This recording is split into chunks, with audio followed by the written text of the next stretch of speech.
ঘটনা যা ঘটবে রাজপথে পুলিশকে বলবে তোমরা এটা থামাও, আবার পুলিশ যদি থামাইতে যায় কিছু ঘটনা ঘটে তাহলে বলবে পুলিশের সব দোষ।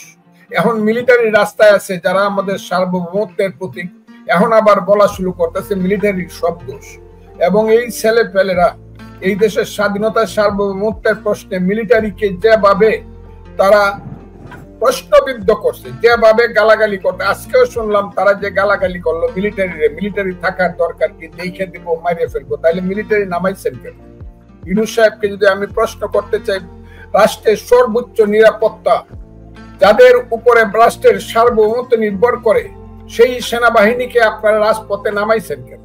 যদি নামাই থাকেন তাহলে তাদের অ্যাকশনকে আপনারা আবার মন্ত্রীরা আবার স্টেটমেন্ট দিয়া ঘৃণা প্রকাশ করে কেন, বিচার দাবি করে কেন? যে দেশের আইনমন্ত্রী পুলিশ এবং মিলিটারি অ্যাকশনের উপরে স্টেটমেন্ট করে এদের বিরুদ্ধে, এটা তো একটা আমি দুনিয়াতে দেখি নাই। সেটা সে স্টেটমেন্ট করবে কিন্তু সে তো বিচার করবে, সে তো বলবে যে ইয়েস আমরা বিচার করতেছি, মিলিটারি এবং পুলিশ এটা অন্যায় করছে, কাজে তাদেরকে রাজপথ থেকে তুলে নিলাম এবং তাদের নামে আমরা মামলা শুরু করলাম বা তাদের নামে অ্যাকশন নেওয়া শুরু করলাম। এই যে এক ধরনের প্রহসন চলছে দেশে, আইনের নামে প্রহসন, বিচারের নামে প্রহসন, আইন শৃঙ্খলার নামে প্রহসন, এটার সমস্ত দায়ী হইল পুলিশ। আর পুলিশ হইল এখন এমন, এরা হলো অর্ধমৃত। 50% পুলিশ কাজ করে, 50% করে না। কেন করে না? এরা জানে যে কাজ করলে পরে মার খামু, মোড়া খামু, মারা যামু, কিন্তু আমরা বিচার পাবো না, কারণ পুলিশ হত্যার কোনো বিচার নাই, কারণ পুলিশ কোনো মানুষের পর্যায়ে পড়ে না। আমাদের দেশে ঠাট্টা মশকরা করে একটা কথা বলে, ওই 2 জন মানুষ মারা গেছে আর একজন পুলিশ মারা গেছে। পুলিশ আজকে এইরকম হয়ে গেছে, তার মায়ের চোখের পানির কোনো দাম নাই, তার সন্তান এতিম হইলেও তার দুঃখের কোনো দাম কেউ কোনদিন, দুঃখের কোনো হিসাব কেউ কোনদিন নেয় না। এবং এটা শুরু হয়েছে 5ই আগস্টে পুলিশ হত্যার, 5ই আগস্টের ঘটনায় পুলিশের মৃত্যুর পক্ষ থেকে। পুলিশের অনেক দোষ আছে, তাদের বিচার হোক, কিন্তু নিরপরাধ পুলিশ যদি মারা গিয়ে থাকে তারা বিচার পাবে না। ও যারা মারছে তারা ইন্ডেমনিটি পাওয়া যাবে, পুলিশ হত্যার কোনো বিচার হবে না। সেই কারণে পুলিশ সমস্ত ব্যাপারে এখন ইনডিফারেন্ট থাকে এবং ভীত থাকে, এবং ভীত থাকে বলেই এই দেশের আইন শৃঙ্খলা পরিস্থিতি ঠিক হচ্ছে না। এটা হলো 1। 2 নম্বর হলো মালিক যিনি ইউনূস সাহেব এবং তার সরকার, উনিই চায় দেশটা এরকমই থাকুক, গন্ডগোলও লাগুক, সকালবেলা বিকালবেলা আবার একটু শান্ত হোক, আবার রাতের বেলায় আবার একটা মব জাস্টিস হোক। এইভাবে থাকলেই এই দেশের নির্বাচনের পরিবেশ কোনোদিন সৃষ্টি হবে না। আর নির্বাচনের পরিবেশ সৃষ্টি না হলে দীর্ঘদিন তারা বিনা নির্বাচনে ক্ষমতায় থাকতে পারবে। এই যে লাভ এবং লোভ, এই যে ক্ষমতার অফুরন্ত পিপাসা, সেই পিপাসাকে করার জন্য, বাস্তবায়ন করার জন্য ইউনূস সাহেব বা সরকার এই গন্ডগোলগুলো বিভিন্ন কর্নারের উৎসাহে, আমি তো জানি না সেই কর্নার কত আছে, তাদের হাতে তো সব আছে, তারা এটা লাগিয়ে রাখে। কারণ এই সরকারটা আমার কাছে খুব মারাত্মক ভাবে মনে হচ্ছে, এবং আমি এটা বিশ্বাস করি এই সরকারটা হলো আন্তর্জাতিক ষড়যন্ত্রের মাধ্যমে প্রতিষ্ঠিত একটা সরকার, যে সরকারের মূল সিদ্ধান্ত ইউনূস সাহেবের পরে আর উপদেষ্টারা নেয় না। যদিও ওই যে আরেকজন আছে, তার চেহারাটা এখন আর চিনি না আমি, তার নাম হলো আসিফ নজরুল, মারে উনি, আবার দেখতে আসে উনি, আবার উনার নামে ভুয়া স্লোগান হয়, উনি আবার 9 ঘন্টা বন্দি থাকে, লাজ লজ্জা অপমান ভয় কিছুই নাই। কিন্তু ওই আইন উপদেষ্টা আর অন্য কোন উপদেষ্টারা তেমন জানেই না, আর জানে ওই 2টা ছেলে, একজনের নাম আসিফ ভুইয়া নাকি কি ভুইয়া, সজীব ভুইয়া, আরেকজনের নাম মাহফুজ আলম। আরে আল্লাহ জানে এদের ক্ষমতা কত এবং এরা কোন পথে তাদের ক্ষমতাকে ব্যবহার করে। কাজে আমি মনে করি এই সরকার হইল আন্তর্জাতিক ষড়যন্ত্রের বলয়ের সরকার। তারাই ষড়যন্ত্র করে বাংলাদেশটাকে এমন একটা অবস্থানে নিয়ে আসছে যেখানে কোনো আইন নাই, যেখানে কোনো আইন শৃঙ্খলা নাই, যেখানে কোনো কারো আইনগত ক্ষমতার কোনো নির্ধারিত সীমানা নাই, যেখানে আইন নাই, আদালত নাই, বিচার নাই, কিচ্ছুই নাই। এই দেশ যেভাবে চলছে পৃথিবীর কোন দেশ আমি বললাম এইভাবে চলে না, এত অনিশ্চিত দেশ এটা হয়েছে। সেই কারণে এখানে এইসব কাজগুলা হচ্ছে। তবে আমি একটা জিনিস অবশ্যই বলবো, নুরুল হক নূরের উপরে এতটা আক্রমণ না করলে হতো বোধহয়, কারণ আর্মি এবং পুলিশ যেহেতু ছিল তারা তাদেরকে গ্রেপ্তার করে নিয়ে যেতে পারত। কিন্তু তার এই ধরনের আহত হওয়ার ব্যাপারে আমি দুঃখ প্রকাশ করছি। এটা সত্যি, আমি দুঃখ প্রকাশ করি। একজন রাজনৈতিক নেতাকে করে পিঠের কোমর ভেঙে ফেলা, মাজার কোমর ভেঙে দেওয়া উচিত না, আমি এটা মনে করি। তবে এটা আমি মনে করি প্রত্যেক মানুষের, প্রত্যেক দলের যদি জাতীয় পার্টিকে নিষিদ্ধ না করা পর্যন্ত সে তো তার রাজনৈতিক কর্মকাণ্ড চালিয়ে যেতেই পারে। এবং এই কারণে প্রতিদিন গিয়ে তার অফিস কেন আক্রমণ করতে হবে, সরকারের কাছে দাবি করতে হবে। যমুনাতে গিয়ে যে আপনি যেমন, বা শাহবাগে গিয়ে যেমন দাবি করে আওয়ামী লীগ বন্ধ করছে, তাদের জন্য তো শাহবাগ আছে, শাহবাগে গিয়ে দাবি করে জাতীয় পার্টি বন্ধ করে দিলেই হয়। এটার পক্ষে বিপক্ষে আমি কোনো কথা বলবো, কিন্তু একজনের অফিস আক্রমণ করে সেই অফিস পুরাই দিতে হবে, ওই একটা অফিস দখল করে ফেলতে হবে এবং সেই অফিসে আবার অন্য ব্যানার টানা দিতে হবে। এই যে অপসংস্কৃতি চলছে, এই যে অপরাধ চলছে, এই যে অন্যায় চলছে, এইটা থেকে আমাদের বিরত থাকা উচিত বলে মনে করি। এবং কবে হবে এটা আমি জানি না। এই ঘটনাটা ঘটছে পরশুদিন। আমার মনে হয় না ভারত উপমহাদেশে এই ধরনের জঘন্যতম বেআইনি ঘটনা কোথাও ঘটেছে। আমি নিজে অবশ্য শিকার হয়েছি, মব জাস্টিসের শিকার, বা মব কি, আমার ভাই সুন্দর ভাষা বললেন, মগের মুল্লুকের শিকার আর কি। সেই শিকার আমি হয়েছি। 25 তারিখ 26 তারিখে আমার বাসার সামনে এসেছিল, তারা অনেক জঘন্য কাজ করেছে। আইন শৃঙ্খলা রক্ষাকারী বাহিনী আমি অনেক ধন্যবাদ দিব, খুব ভালো কাজ করছে পুলিশ এবং সেনাবাহিনী আমাদের। তারা হলে আমি সেদিন রক্ষা পেতাম না, আমি যে বাসায় বা যেখানে থাকি আমরা সেদিন রক্ষা পেতাম না।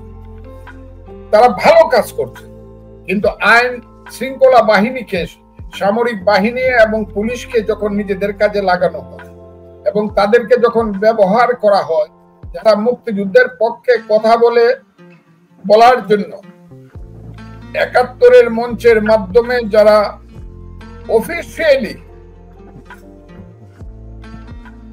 মানে রিপোর্টার্স ইউনিটির অফিস ভাড়া নিয়ে রিপোর্টার্স ইউনিটের কমিটির নিয়মিত, মানে কি বলবো, পারমিশনে, অনুমতি নিয়ে মিটিং করলো। কিন্তু আমি দেখলাম, শুনছি পরে নাকি অনেক পরে একটা বিবৃতি তারা দিয়েছে রিপোর্টিং ইউনিটি কমিটি, কিন্তু তাদের প্রথমেই দাঁড়ানো উচিত ছিল যে আমরা এটা পারমিশন দিয়েছি, এখানে এসে তোমরা এইসব মব করতে পারবে না। এবং আমি আজকে খবর নিয়েছি যারা এইসব কাজ করেছে তারা ওই মতিঝিল এলাকা থেকে ধরে সেগুনডালা বাজার এলাকা পর্যন্ত ওই মব জাস্টিসের যে রাস্তার ছেলেপেলেরা এবং তাদের নেতৃত্ব দিয়েছে শিবির জামাতের লোকেরা। আমার কাছে মনে হয়েছে আমার চোখটা অন্ধ হয়ে গেলে ভালো হতো, যেভাবে লতিফ সিদ্দিকীকে অপমান করা হয়েছে, 87 বছরের লতিফ সিদ্দিকী, মুক্তিযুদ্ধের প্রধান সংগঠক টাঙ্গাইলের লতিফ সিদ্দিকী, যেভাবে মঞ্জুরুল আলম পান্না সাংবাদিককে যেভাবে হেনস্থা করা হয়েছে, গায়ে হাত দিবে, পিটিয়ে মেরে ফেলবে, ভয়ে ভয়ে চিৎকার করে কার্জন সাহেব বলতেছিলেন। আমি বিশ্ববিদ্যালয়ের প্রফেসর, ঢাকা বিশ্ববিদ্যালয়ের প্রফেসর, তারপরে যেভাবে তাকে হেনস্থা করা হয়েছে। আমি দেখলাম আরেকজন মুক্তিযোদ্ধা আনিস, তার গলার মধ্যে ধরে যেভাবে চেপে ধরে রাখা হয়েছে, আমার মনে হয়েছে বাংলাদেশের গলা চেপে ধরেছে এইসব দুর্বৃত্তের বাচ্চারা, এইসব রাজাকারের বাচ্চারা। এখন পুলিশ এসে করলো কি? পুলিশকে দিয়ে এই সরকার কি করালো? পুলিশকে দিয়ে এই সরকার এদেরকে অ্যারেস্ট করে নিয়ে গেল এবং এদের নামে সন্ত্রাস বিরোধী আইনে মামলা দিয়ে গেল এবং এদেরকে, লতিফ সিদ্দিকী সহ অন্যদেরকে জেলে পাঠায়। আমার কথাগুলো খুব বোঝার চেষ্টা করেন, এটা একটা দেশ কিনা। আর তারা এইসব রাজাকারের বাচ্চারা, আলবদরের বাচ্চারা যারা মুক্তিযোদ্ধাদেরকে অপমান করলো, তারা বুক ফুলিয়ে চলে গেল এবং তাদেরকে পুলিশ সেলিউট দিয়ে স্যার বলে বিদায় করল। তাহলে ওইখানে একরকম, আর অন্যান্য জায়গাতে আরেক রকম।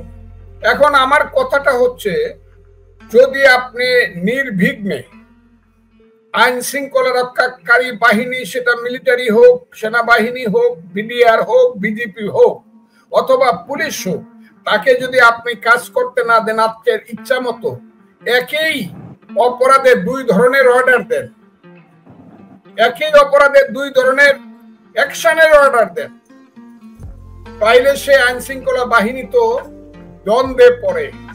তারা তো মনে করে আমরা তো এখানে কেউ না, আমরা তো সরকারের ইচ্ছার অধীন চাকর, আইনের অধীন তো আমরা চাকর না। আর যেখানে তারা কর্মকাণ্ড করলে পড়ে হালকা পাতলা ভাবে, মানে একটা মন্ত্রিসভা তার মন্ত্রিসভার মিটিং করে নিন্দা প্রকাশ করে, আমার কাছে এটা অবাক কাণ্ড। তাইলে পুলিশ কার, মিলিটারি কার? বুঝলাম তার উপরে আক্রমণ হয়েছে, আমাদের নূরের উপরে আক্রমণ হয়েছে, আমি দুঃখিত, আমি তার জন্য সমবেদনা জানাই। কিন্তু এত আক্রমণ করলে না করলেও পারতো, কিন্তু যারা মারলো তারা তো আসল সরকারের আদেশেই মারছে। যে সরকারের আদেশের বাইরে কোনো কাজ আইন শৃঙ্খলা রক্ষাকারী বাহিনী করে না, যদিও করে সেটাও সরকারের দায়িত্ব। হয় স্বরাষ্ট্রমন্ত্রীর পদত্যাগ করতে হবে, যেটা আমি ব্যর্থ, স্বরাষ্ট্রমন্ত্রীর পদত্যাগ করতে হবে, তারপর আইন শৃঙ্খলা বাহিনীকে বলতে হবে। এখন এই ধরনের ওই যে জনপ্রিয় স্টেটমেন্ট ইস্যু করিয়া, প্রেস কনফারেন্স করিয়া ওই আইন শৃঙ্খলা বাহিনীকে দায়ী করে মিলিটারি, যে মিলিটারি না হইলে চামড়া উঠে যাবে সবার, আমাদের চামড়া থাকবে না কারো, চামড়া উঠে যাবে। দুই দিন খালি মিলিটারি বাংলাদেশ থেকে তুলে ফেল, দেখেন কি হয় দেশে। কি ওই যে একটা ছেলে বলছে মাহফুজ আলম এই দেশে গৃহযুদ্ধ হবে, সিভিল ওয়ার হবে, সেটি হবে। সেই মিলিটারিকে আপনারা এইভাবে অপমান কেন করছেন? বরং আমি মনে করি আমাদের নেতা জনাব তারেক রহমান সাহেব যে স্টেটমেন্টটা করছে, যে আগে নিজেকে সংশোধন করেন। আগে বাংলাদেশে গত 1.5 বছর 1 বছর 1 মাস যাবত যে মত করিয়া যে অপরাধ করছেন, যে অপরাধের আপনার ইউনূস সাহেবদের কোনো সীমা নাই, পরিসীমা নাই, তারপরেও মানুষ মাফ করতে পারে। এখন থেকেও যদি সেই মতকে আপনারা ফিরান, কি বলবো আপনাদেরকে, 10টা 5টা ছেলে আইসা সবাইকে আইসা পিটায়, সব বুকার মতো দাঁড়ায় থাকে, সেই মতকে আপনারা ফিরান না, এই দেশে কি হবে আমি জানি না। তবে আমার মনে হয় নিশ্চিতভাবে জনাব তারেক রহমান সাহেব যাতে আগামী দিনে ভালোভাবে চলে একটা স্টেটমেন্ট করেছেন, সেই স্টেটমেন্টের পথ ধরে আগানো উচিত। আর বাংলাদেশের ওই যেটারে কি কয়, last resource, last hope of the people of our country, শেষ ভরসা যে সেনাবাহিনীর উপরে, তারে আর মাইরেন না। কেসকিবান্দির ফুত আমি কই, এখন আর কই না, এদেরকে কেসকিবান্দির ফুত নাই বা কইলাম। এইসব 2 পয়সার মানুষেরা ওই সেনাপতিকে বাতিল করে দিব, বাড়িঘর ভাঙিয়ে দিব, ক্যান্টনমেন্টের ইট খুলে নিয়ে আসবো, ডিজিএফআই অফিসে আগুন লাগাই দিব, এইসব বইলা এমন সাহস এইসব বাড়ছে যাদের 2 পয়সার দাম নাই বাংলাদেশের সমাজে, কুত্তাও যাদেরকে জিজ্ঞাসা করে না, সেই সব লোকেরা এই দেশটাকে সর্বনাশ করতেছে। আমি বললাম সর্বনাশ করতেছে। এর থেকে বেরিয়ে আসার জন্য আমি মনে করি যে আইনের প্রয়োগ হওয়া দরকার, এবং আইন যেভাবে বলে সেইভাবে আইন শৃঙ্খলা বাহিনীকে তার ক্ষমতা প্রয়োগ করতে দেওয়া দরকার। এটা আমার একদম সুস্পষ্ট ধারণা। এবং আমি মনে করি আজকে বাংলাদেশে যা ঘটতেছে, যা হচ্ছে, এই সারাদিন মানুষ ঘর থেকে বেরোয় না। আজকে সবাইকে ফোন করে কইছে ঘর থেকে বাইরে।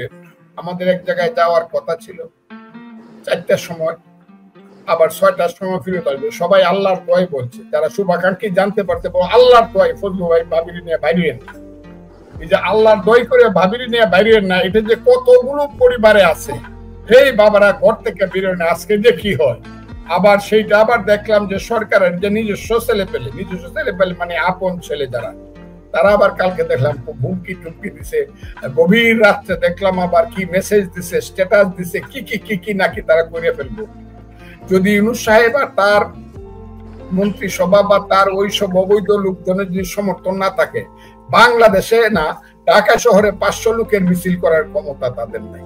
50 জন লোকের মিটিং যারা করতে পারে না, তারা 50,000 লোকের শক্তি দেখায়। এইটাই হলো বাংলাদেশের সবচেয়ে বড় দুর্ভাগ্য। হে মোর দুর্ভাগা দেশ, একটা সময় আসছে বলতে হবে, হে মোর দুর্ভাগা দেশ, যাদের করেছ তুমি অপমান, অপমানে হতে হবে তাদের সবার সঙ্গে। এটা হলো আমার। জনাব ফজলুর রহমান, জনাব আবু আলম শহীদ খান, আমি আপনাদেরকে আমাদের প্রতিষ্ঠানের পক্ষ থেকে 2 মিনিট সময় নিব। আমি শুধু একটা কথা, ফজলুর রহমান আজকে জাতির একজন, আমি বলছি আপনারা দুজনই ইতিহাস প্রতি আমাদের সৌভাগ্য যে এই প্রজন্ম, আমাদের প্রজন্ম পর্যন্ত আপনারা দুজন মুক্তিযুদ্ধের জীবন্ত কিংবদন্তি আপনাদের সামনে আমরা দেখতে পাচ্ছি। যে ঘটনাগুলো গত এই 1 বছরে ঘটে গেছে, মুক্তিযোদ্ধাদের গলায় জুতার মালা দেখেছি আমরা, আমাদের এই প্রজন্মের বুক কেঁপে ওঠে। এবং আমার বন্ধু, আমার সহকর্মী, সাবেক সহকর্মী, আমার স্নেহের ছোট ভাই মঞ্জুর আলম পান্না আদালতে যে কথা বলছিলেন, আপনারা জাতির সূর্য সন্তান, তাদেরকে পাশে পাওয়া, তাদের সঙ্গে পাশে থাকা আমরা পূর্ণ মনে করি। তাদের এই অপমানের জায়গাটা আমাদের জাতির, ফজলুর রহমান যেটা বলছেন যে অল্প কয়েকটা ছেলে সারা বাংলাদেশকে আজ এই অবস্থায় নিয়েছে, কিন্তু লক্ষ লক্ষ নিশ্চয়ই মুক্তিযুদ্ধের প্রজন্ম আছে এবং তাদের পক্ষ থেকে, আমাদের ছোটই পরিসর থেকে আপনাদের সে অপমানের জ্বালা বা কষ্টের জায়গাটা আমরা ঝাড়াই না দিতে পারলো, আমাদের পক্ষ থেকে লক্ষ লক্ষ এবং আমাদের প্রজন্ম থেকে আপনাদেরকে লক্ষ কোটি সালাম। এই প্রসঙ্গটা আমি আসতাম এই ঢাকা রিপোর্টার্স ইউনিটিতে যে ঘটনাটি ঘটেছে, আমি একটু আবু আলম শহীদ খানের কাছ থেকে, আমরা আবারও রাজনীতির একটা প্রসঙ্গ দিয়ে শেষ করবো ছোট করে, আমি একটু জানাবো আবু আলম শহীদ খান, আপনার কাছে কোনো খুঁটিনাটি প্রশ্নে না গিয়ে এই দিনটি, সেই সময়টুকু আপনার কেমন লেগেছে, আপনার অনুভূতিটা একজন মুক্তিযোদ্ধা হিসেবে, সেগুলো ইতিহাসে কোথাও না কোথাও থাকুক, আমাদের এই ছোট পরিসরে এই গুগলে থেকে যাক, যে আপনার সেই মুহূর্তটা কেমন লেগেছে, আর আপনি কি দেখতে চান এই জাতিকে একজন মুক্তিযোদ্ধা হিসেবে সেই সময়টা। ফজলুর রহমান তিনি দূর থেকে দেখে তার প্রতিক্রিয়া জানিয়েছেন, সেখানে লতিফ সিদ্দিকী বা তারপর মুক্তিযোদ্ধা না হলেও হাফিজুর রহমান কার্জন বা আমাদের প্রজন্মের ছেলে মঞ্জুর আলম পান্না, তার স্ত্রী সন্তান কি অবস্থায় আছে আমরা জানি কম বেশি। এই যে সিচুয়েশনটা তৈরি হয়েছে ওখানে, মানে এটার অর্থটা কি, আপনি কিভাবে দেখেছেন, আপনার সেই অনুভূতি একটুখানি জানতে চাই জনাব আবু আলম শহীদ খান। না, এগুলোর তো নিন্দা করার ভাষা খুঁজে পাওয়া কঠিন, খুবই নিন্দনীয় এবং খুবই ঘৃণ্য কাজ হয়েছে। এবং সেখানে কিন্তু আইন শৃঙ্খলা বাহিনীর যেভাবে দায়িত্ব পালন করা দরকার ছিল সেটা তারা করেননি। এবং এটা তো বোঝাই যায় যে সরকারের নির্দেশে, মানে আমরা অতীতে যেটা দেখেছি যে অতীতে ফ্যাসিস্ট সরকারের পেটোয়া বাহিনী হয়ে গেছিল পুলিশ বাহিনী, এখনো তো একই অবস্থা। আপনার অবস্থার কেন পরিবর্তন হবে না? আপনার যদি সুশাসন চাই, আমরা যদি আইনের শাসন চাই, অবশ্যই তাদেরকে আইন অনুযায়ী কাজ করার সুযোগ দিতে হবে। আপনি এদেরকে এইভাবে নষ্ট করতে পারেন না এবং এদের উপরে আপনি এই দায় চাপাই দিতে পারেন না। আমরা একটা সুশাসনের দেশ চাই, আমরা একটা উদারনৈতিক বাংলাদেশ চাই, আমরা মানবিক বাংলাদেশ চাই, উদার গণতান্ত্রিক বাংলাদেশ চাই। এই শ্বাসরুদ্ধকর পরিস্থিতি আমরা চাই না। দেশে কিন্তু একেবারে শ্বাসরুদ্ধকর পরিস্থিতি। এই যে ফজলুর ভাই যেটা বললেন যে তাকে যখন বলে আল্লাহর ওয়াস্তে আপনি ভাবিকে নিয়ে আজকে বের হন না, মানেটা কি? এটা তো বোঝা যায় না যে এই দেশটা কি আমার দেশ? আমি এখানে একজন নাগরিক, আমি স্বাধীনভাবে ঘোরাফেরা করব, আমার মতামত প্রকাশ করব। আপনার ভিন্ন মত থাকতে পারে, সেই মতকে আমি শ্রদ্ধা করি। আপনার ভিন্ন মত আপনি প্রকাশ করেন, কিন্তু ভিন্ন মতের জন্য আপনি কি আমার গলা কেটে দিবেন, আমার গলায় জুতার মালা দিবেন, আমাকে মব দিয়ে লাঞ্ছিত করবেন? এটা তো হতে পারে না। এটা তো মানবিক বাংলাদেশে এটা হতে পারে না। সুতরাং এটা ইউনূস সরকারকে এই দায়িত্বটা নিতে হবে। তারা দায়িত্ব তো নিয়েছেন, এখন দায়িত্ব নেওয়ার পরে তারা যদি এটাকে নিয়ন্ত্রণ করতে না পারেন, দেশটাকে যদি শ্বাসরুদ্ধকর পরিস্থিতির মধ্যে আরো ঠেলে দেন, তাহলে তো এই দেশের কি হবে সেটা নিয়ে তো আমরা আসলেই আমি একেবারে হতাশ হয়ে যাই মাঝে মাঝে। কিন্তু হতাশার মাঝেই তো আমাদের আশা খুঁজতে হবে। আমি নিশ্চয়ই মনে করি যে বাংলাদেশ যে লক্ষ মানুষের প্রাণের বিনিময়ে যে দেশটা স্বাধীন হয়েছে, লক্ষ নারীর সম্ভ্রমের বিনিময়ে যে দেশটার স্বাধীনতা অর্জন করেছি আমরা, এটা বৃথা যাবে না। বাংলাদেশ টিকার জন্য আসছে, বাংলাদেশ থাকবে, আমাদের মুক্তিযুদ্ধ থাকবে, আমাদের স্বাধীনতা যুদ্ধ থাকবে, আমাদের জাতীয় সঙ্গীত থাকবে, আমাদের জাতীয় পতাকা থাকবে। আমরা এই সবকিছু নিয়ে সামনে এগিয়ে যাব, যত কথা যত বাধা আসুক। তাদের যে কথা বা অভিযোগ যেটাই বলি বা যেটা রং লাগানো হচ্ছে, বলা হচ্ছে যে মানে আপনারা মুক্তিযোদ্ধারা যখন যেখানে গিয়ে মুখ খুলছেন, জনাব ফজলুর রহমান ওনার ক্ষেত্রে যেটা হয়েছে, উনি বেসিক্যালি মুক্তিযুদ্ধ বিরোধী শক্তির বিরুদ্ধে কথা বলেন, উনি মুক্তিযুদ্ধের পক্ষের কথা বলেন, আপনিও কথা বলেন। এবং এ ব্যাপারে আপনার কোনো ছাড় নেই, আপনি ক্লিয়ারলি বলেছেন। কিন্তু এটা বললেই বলা হচ্ছে যে তাহলে তাদের যে অভিযোগটা যে এটার মধ্যে দিয়ে কি আসলে আওয়ামী লীগের সঙ্গে আপনাদের কোনো যোগাযোগ, মানে ধরেন গত 16-17 বছরে আমরা বিনা চ্যালেঞ্জে আমাদের সাংবাদিকতা, আমাদের তো লিখা কলমের কথা, আমরা অনিয়ম দুর্নীতি সেগুলোর বিরুদ্ধে যেখানেই প্রয়োজন হয়েছে আমরা ন্যূনতম ছাড় দিইনি। আপনারা মুক্তিযোদ্ধারা তিনি ছিলেন বিএনপির প্ল্যাটফর্মে, তার পক্ষে তো আওয়ামী লীগের মানে সুযোগ সুবিধা নেওয়ার কোনো উদাহরণ নাই, আপনার ক্ষেত্রে নাই। কিন্তু আপনারা এখন স্বাধীনতা যুদ্ধ একটা জনযুদ্ধ ছিল, এটা কোনো লিমিটেড কোম্পানির যুদ্ধ না, এটা কোনো দলের যুদ্ধ না, এটা একটা জনযুদ্ধ ছিল। এবং বাংলাদেশের 7 কোটি মানুষ এই যুদ্ধে অংশগ্রহণ করছে, কিছু মানুষ ছাড়া, যারা আমাদের হানাদার বাহিনীকে সাহায্য করেছে, যারা তাদেরকে সহযোগিতা করছে হত্যাতে, লুণ্ঠনে, ধর্ষণে, তারা ছাড়া বাংলাদেশের 7 কোটি মানুষ এদের পক্ষে ছিল। দেশের অভ্যন্তরে অনেক বাহিনী ছিল যারা দেশের মানুষের সাহায্য নিয়ে যুদ্ধটা করেছে। সুতরাং এই যুদ্ধ কারো কোনো দলের সম্পদ না, এই যুদ্ধ বাংলাদেশের মানুষের সম্পদ, 18 কোটি 20 কোটি মানুষের সম্পদ। এটাকে আপনি একটা দলের দিকে ঠেলে দিবেন এবং দলের সম্পদ এবং ওই দলের দ্বারা আপনি একটা কি করবেন, ট্যাগ লাগাই দিবেন, নো, এটা কোনোভাবেই গ্রহণ করা হবে না, গ্রহণযোগ্য নয়। তারা তো সেটাই বলছে যে আচ্ছা আপনারা এর আগে পর্যন্ত তারা যাই বলুক না কেন, তারা হচ্ছে ট্যাগ লাগানোর চেষ্টা করছে, তারা তাদের যে অতীত কর্মকাণ্ড সেটাকে মুছে ফেলার চেষ্টা করছে। তারা অতীতে যা করতে চেয়েছিল 71 মুক্তিযুদ্ধের সময় তাদের যা ভূমিকা ছিল এটা আমরা সবাই জানি, ওই ভূমিকায় তারা আছে এখন, তারা ওই ভূমিকা থেকে সরে আসেনি। সবশেষ তথ্য আমার কাছে যেটা এসছে, আমার স্ক্রিনে ভেসে উঠছে, আমার যারা সোর্স আছে মেসেজ দিচ্ছে যে জাতীয় পার্টি কেন্দ্রীয় অফিসে অলরেডি আগুন দেওয়া হয়েছে।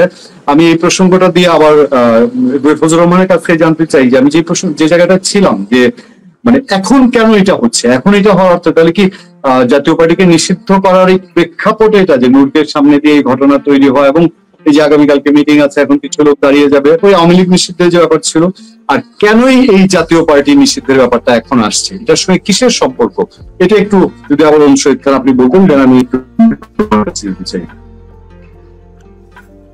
এখন একটা সম্পর্ক হতে পারে যে আমরা এখন একটা নির্বাচন যে সামনে আসছে এবং প্রধান উপদেষ্টা যে নির্বাচনের কথা ঘোষণা করেছেন, আজকে প্রেস উইং এর যে বক্তব্য সেখানে নির্বাচনের ব্যাপারটা বলা হয়েছে না, তারা নির্বাচন করতে চান।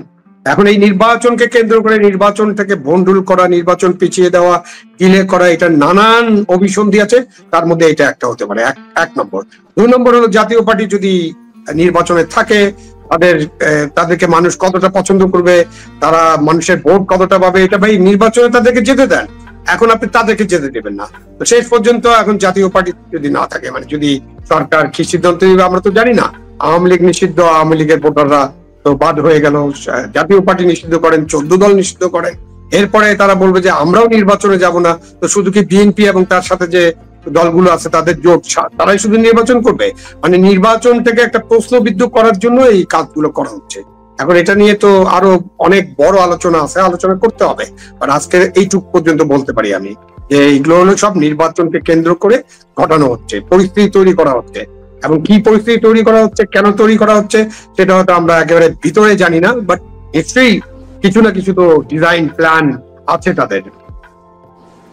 আমি শেষ দিকে একটু ফজলুর রহমান আপনার কাছে যেতে চাই, বীর মুক্তিযোদ্ধা, যে এই যে দেশের সিচুয়েশন এখন, এই সিচুয়েশনে মানে এটা সমাধান কি আপনাদের কাছ থেকে, আপনারা যারা এখনো এই বাংলাদেশ সৃষ্টির সাথে যারা জড়িত?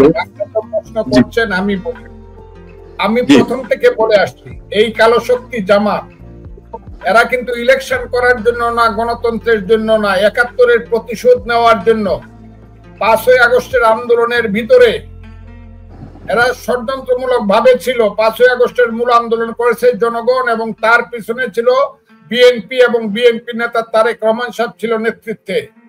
আমি এই কথাটা বলার কারণে আমার দুর্ভাগ্য নেমে এসেছে। এরা 5ই আগস্টকে কেন্দ্র করে ষড়যন্ত্র করেছে জামাত, কথাটা আবারও বললাম, জামাত এটা কালো শক্তি। এবং লা হাওলা ওয়ালা কুওয়াতা ইল্লা বিল্লাহিল আলিয়্যুল আযীম বলার সঙ্গে সঙ্গে শয়তানের গায়ে যেমন আগুন লাগে, মুক্তিযুদ্ধ বলার সঙ্গে সঙ্গে জামাতের গায়ে তেমন আগুন লাগে। কাজেই যতদিন জামাত মানে শিওর হবে না যে মুক্তিযুদ্ধ নিঃশেষ হয়ে গেছে, ততদিন তারা এই দেশে ইলেকশন কিচ্ছুই করতে দিবে না। আগে তারা 71-কে শেষ করবে এবং বিএনপি কে বাধ্য করতে চাইবে যে আমাদের সাথে তোমরা রাজিও ৭১ এখন আর থাকবে না, কিন্তু তোমাদের আর আমাদের আমরা থাকবো। কিন্তু বিএনপি এই ব্যাপারে এই কারণে রাজি হতে পারবে না বা হবে না, কারণ বিএনপির প্রতিষ্ঠাতার নাম হলো শহীদ প্রেসিডেন্ট জিয়াউর রহমান, এবং মেজর জিয়া হিসেবে তিনি স্বাধীনতার একটা ঘোষণা দিয়েছিলেন 19৭১ সনের ২৭শে মার্চ। এবং বিএনপি দেশে এখন পর্যন্ত একটা হাত এমন ভাবে রেখে দিয়েছে শক্ত করে, যে কারণে সংবিধান ধ্বংস করতে পারছে না জামাত, যে কারণে এই দেশে এখন পর্যন্ত এই দেশটার নাম বাংলাদেশ রাখতে পারছে না।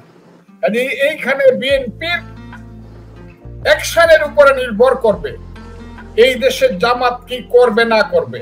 কারণ বিএনপি একবার যদি বলে এনাফ ইজ এনাফ, জামাতকে যদি বলে এনাফ ইজ এনাফ, অনেক ধৈর্যদর্শী আপনারা আমাদের সাথে আমাদের আস্তিনের নিচে ২০ বছর বাইচে গেছেন, এখন হয়েছেন মির্জাফরের সন্তান মোহাম্মদ আলী বেগ, ওই যে মোহাম্মদ বেগ হয়েছেন, এখন সাবধান। বিএনপি যদি এই কথাটা বলতে পারে জামাত থেমে যাবে এবং এই দেশের সমস্ত নির্বাচনের পরিবেশ সৃষ্টি হবে। জামাত ইলেকশনে যাবে কি যাবে না, এরা যে এই জিনিসটা সৃষ্টি করছে এবং এই ধরনের একটা অন্ধকারের দিক সৃষ্টি করছে, ইলেকশন না গেলে ইলেকশন হবে না। এখন জাতীয় পার্টি আসবে ইলেকশনে, এই কারণে তাদের মধ্যে একটা শঙ্কা দেখা দিয়েছে। আরেকটা কথা আমি বলি, জামাত ইলেকশনে যদি বিএনপি তো ইলেকশনে আসলে, এইবার যদি আওয়ামী লীগ ইলেকশনে আসে, যেটা আসতে পারবে না, তারপরে বলি বিএনপি প্রথম ইলেকশনে অবশ্যই রাষ্ট্র ক্ষমতায় যাবে। আওয়ামী লীগ হোক যেই হোক বিএনপি যাবে, কিন্তু জামাত একটা শঙ্কা আছে, তাহলে তো আমরা বিরোধী দল হইতে পারবো না জাতীয় পার্টি আসলে। জামাত এটা বুঝতেছে না, তোমাকে বদিবে যে গোকুলে বাড়িছে সে। তোমরা যে মুক্তিযুদ্ধকে হত্যা করতে চাচ্ছ, তোমরা যে মুক্তিযোদ্ধাদেরকে হত্যা করতে চাচ্ছ, আওয়ামী লীগ আসুক আর না আসুক, এমনও তো হতে পারে প্রত্যেক জায়গায় একজন মুক্তিযোদ্ধা দাঁড়ায় বলবে আমি মুক্তিযুদ্ধের সন্তান, আমি তোমাদেরকে অনুরোধ করি মুক্তিযুদ্ধকে বাঁচানোর জন্য তোমরা আমাকে একটা ভোট দাও। সেই ভোটটাও এমন হবে যে বিএনপি ফার্স্ট হইব, ওই মুক্তিযোদ্ধারা সেকেন্ড হইব, আর জামাতরা বহু দূরে থার্ড হইব। এই কারণে তারা আর কাউকে, আমি বলে দিলাম এটা হলো আমার অ্যাজাম্পশন না, এটা আমার অ্যাজাম্পশন না, আমি এটা মানে অনুমান করতেছি না, আমার নির্দিষ্ট কথা বলতেছি। ইমরান খানের মতো পাকিস্তানে যে ঘটনা ইমরান খানের দল ঘটাইছে, এই ঘটনা বাংলাদেশে ঘটবে। সব জায়গাতে একজন মুক্তিযোদ্ধা দাঁড়ায় ৩০০ সিটে, তাকে সবাইকে মারবেন আপনারা, আওয়ামী লীগ আসবে না, দাঁড়ায় বলবে আমার মার্কা হইল টেলিফোন, মোবাইল মার্কা বলবে, তখন দেখা যাবে জামাত ৩ নম্বরে চলে গেছে। কাজে তারা কাউকে আসতে দেয় না, এবং ইলেকশনে তারা যতক্ষণ পর্যন্ত জামাত নিশ্চিত না হবে যে বিএনপি তাদেরকে ফেভার করিয়া কিছু সিট দিয়া তাদেরকে বিরোধী দলে না আনবে অথবা তাদের সাথে সরকারে না আনবে, ততক্ষণ পর্যন্ত জামাত বলবে পিআর লাগবে, সিআর লাগবে, সিএস লাগবে, কাউলা লাগবে। আমরা যেহেতু মুসলমান একটা করে বিয়া করছি, আমরা তো শরীয়তে 4টে বিয়া করতে পারি, আরো 3টে বিয়া করায় দিতে হইব, না হইলে আমরা ইলেকশনে যাব না। আর এই ছেলেরা বলবে কালো গায়ের দুধ দিবা, দুধ খাওয়ার বাকি দিবা, তা না হলে আমরা ইলেকশনে যাব না, এটা বলতে থাকবে। কিন্তু এটা দিছে, আর এইটার সমস্ত কিছুর মালিক হইল জনাব অধ্যাপক মোহাম্মদ ইউনূস, নোবেল লরিয়েট। হাকিম হইয়া হুকুম করো, পুলিশ হইয়া ধরো, সর্প হইয়া দংশন করো, পূজা হইয়া যারো, আমার কথা শেষ। ধন্যবাদ। আমি সবশেষ একটা গুরুত্বপূর্ণ ইস্যুতে শুধু আপনাদের একটু ছোট্ট করে 2 মিনিট করে মতামত নিয়ে আজকে শেষ করব, বিদায় নিব। সেটা হচ্ছে লাস্ট 1 মিনিট শুধু একটা জিনিস, যে মানুষ, সারা দেশের মানুষ একটা আজকে সেই গত 24 ঘন্টায় যে আমরা কার মাধ্যমে চলছি, আমরা একটা রাষ্ট্রে তো চলছি, সেই রাষ্ট্রটা কে চালাচ্ছে? সরকারের ডক্টর ইউনূস বা উপদেষ্টারা, সেনাবাহিনীর মতো একজন, সেনাবাহিনীকে নামানো হয়েছে তো আইন শৃঙ্খলা চরম অবনতি ঠেকানোর জন্য, তারা ভূমিকা নিয়েছে, এখন এটার নিন্দা জানাচ্ছে সরকারের ভিতর থেকে, সরকারই এটার নিন্দা জানাচ্ছে। তাহলে আমাদের এই দেশটা চালাচ্ছে কে? ফজলুর রহমান আবু নবীন শহীদ খান দিয়ে 1 মিনিট বলবে আমার ভাই, আমি 1 মিনিট বলছি এই কারণে, 7ই জানুয়ারি 2024 সন যখন শেখ হাসিনা সব ইলেকশন করে ফেললো, 8ই জানুয়ারি যুগান্তরের ইউটিউবে আমি একটা সাক্ষাৎকার দিয়েছিলাম। ইউটিউবের সাক্ষাৎকারে আমার প্রশ্ন করা হয়েছিল, এখন তো একদম শেখ হাসিনা কনফার্ম হয়ে গেল আগামী 5 বছর ক্ষমতায় থাকবে, তার তো সার্টিফিকেট হয়ে গেল। আমি বললাম না। বললো আপনি কেমনে বলেন, কে ফিরাবে? আমি তখন আঙ্গুল তুল্লা বলছিলাম ওই যে আর ওই যে আল্লাহ, সেই আল্লাহর যে সৃষ্ট আশরাফুল মাখলুকাত মানুষ, তারা ফিরাবে। শেখ হাসিনা 6 মাসের বেশি ক্ষমতায় থাকতে পারবেন। আমি আজকেও বলছি যে দেশ কি হবে জানেন? আমি আল্লাহর উপরে ভরসা করতে করে বলছি, দেশের মানুষ দেশ ঠিক করবে। এই দেশের 18 কোটি মানুষ এই দেশ ঠিক করবে। কোন লোকের মাতাব্বরি ষড়যন্ত্র চলবে না, কারণ এই দেশের মালিক হলো বাংলাদেশের জনগণ। মালিকেরা কিন্তু এক সময় সব নেতারে বলবে, সব দলকে বলবে সাবধান, আমরা কিন্তু তোমাদেরকে পাহারাদার রাখছিলাম, এখন কিন্তু বিদায় করে দিলাম, 1 মাসের বেতন লইয়া বিদায় হও। এটা কিন্তু করবে, আমি বলে দিলাম। এটা খুব দূরে না, কিন্তু খুব দূরে না। তবে এইখানে একটা জিনিস আসতে হবে, লাইট আসতে হবে, লাইট, আলো আসতে হবে। আর একটা দেশের লাইট হইলো, যেমন ইসলামের লাইট হইলো হযরত মুহাম্মদ সাল্লাল্লাহু আলাইহি ওয়াসাল্লাম, লিডার। একটা লাইট আসতে হবে। লাইট মিন্স লিডার, পাওয়ার মিন্স পিপল। লাইট আসতে হবে। লাইট যেন একটু দূরে রয়েছে, লাইটটা আইসা পড়বে তারা, এই কথাটা বললাম। এবং সেই দিন যাবে আল্লাহ এবং সরাবে এদেরকে। কথাটা কয়ে দিলাম, ক্লিয়ার, এর কোনো বিকল্প নাই। জনাব আবু আলম শহীদ খান, দেশ কে চালাচ্ছে? জনগণ তো না। তারপরে এটা এমন একটা প্রশ্ন যে এর কোনো উত্তর এই মুহূর্তে নাই। দেশ কে চালাচ্ছে, কোথায় সরকার আছে, সরকারের ভিতরে সরকার আছে কিনা, আর কি কি ষড়যন্ত্র হচ্ছে, এটা আমাদের সামনেই আসছে। সুতরাং দেশটা তো চলছে না, চালাচ্ছে কে? চলছেই তো না। সুতরাং এটা চলছে না, এটাকে ঠিক করে চালানোর জন্য আমাদের দেশটা চলছে না, এটাকে ঠিক করে চালানোর জন্য আমাদের যারা আছেন, আমাদের এখনো আমি অনুরোধ করব ডক্টর মোহাম্মদ ইউনূসকে, যিনি সরকার প্রধান, উনি যেন দেশটা ঠিক মতো চালানোর জন্য আমাদের যে সুশাসন এবং আইনের শাসনের মধ্য দিয়ে দেশটা চলে, এইটার ব্যাপারে উনার যে কমিটমেন্ট আছে, সেই কমিটমেন্টটা যেন উনি রক্ষা করেন। উনি যেন আমাদের সেনাবাহিনী, আমাদের পুলিশ, আমাদের অন্যান্য যে আইন শৃঙ্খলা বাহিনী আছে, আমাদের যে সিভিল সার্ভিস এবং জুডিশিয়ারি, তাদেরকে যেন বলেন যে দেশটাকে তারা যাতে ঠিক মতো চালানোর চেষ্টা করেন। ওনারা তো উপরে বসে আছেন, এবং যারা চালাবেন তাদেরকে চালাতে দেন। এবং কোথাও কেউ কোনো অন্যায় করলে অবশ্যই বিচার করবেন, কোথাও কেউ কোনো ব্যত্যয় করলে তাকে শাস্তির আওতায় আনবেন, কোথাও কেউ কোনো অন্যায় করলে আপনি তদন্ত করবেন, কমিশন করবেন, সব ঠিক আছে। কিন্তু এইভাবে দেশটা চলতে পারে না, দেশ চলছে না। এবং এইরকম ভাবে যদি চলতে থাকে, তাহলে আমরা কোথায় যাচ্ছি আমি জানি না, একেবারে অন্ধকার গুহার মধ্যে ঢুকে যাচ্ছি আমরা। ধন্যবাদ।